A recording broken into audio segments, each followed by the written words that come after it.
వరిలో సమస్యలు ఎందువల్ల వస్తాయో మీకు తెలుసా?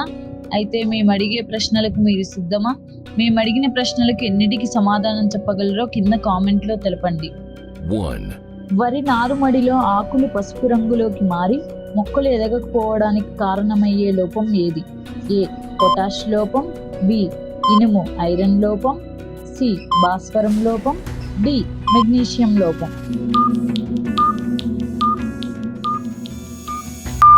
Answer B. ఇనుము ఐరన్ లోపం. 2. వరిలో సుడిదోమ నివారణకు పొలంలో ఎన్ని వరుసల తర్వాత ఒక బాట తీయాలి? ఏ. ప్రతి 2 మీటర్లకు, బి. ప్రతి 10 వరుసలకు, సి. ప్రతి 3 మీటర్లకు, డి. బాటలు అవసరం లేదు.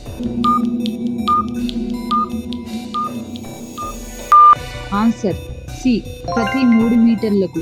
బాటలు తీయడం వల్ల గాలి వెలుతురు ధారాళంగా ప్రసరించి సుడిదోమ ఉధృతి తగ్గుతుంది. 3. వరి ఆకు అంచులు రంపంలాగా కోసేసి ఆకులు తెల్లగా కనిపిస్తే అది ఏ పురుగు వల్ల జరుగుతుంది?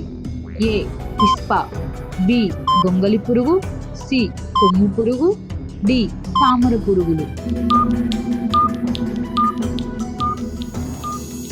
ఆన్సర్ ఏ. పిస్పా. 4. వరి కంకి పాలు పోసుకునే దశలో గంధీ బగ్, రైస్ బగ్ ఆశిస్తే గింజలు ఎలా మారుతాయి? ఏ. నల్లటి మచ్చలు పడి తాలు గింజలుగా మారుతాయి, బి. గింజలు ఎర్రగా మారుతాయి, సి. గింజలు రాలిపోతాయి, డి. ఏమీ కాదు.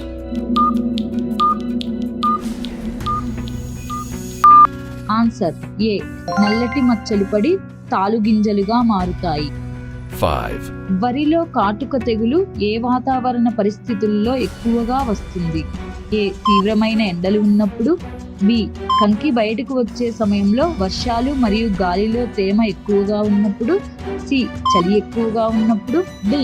నీరు తక్కువగా ఉన్నప్పుడు.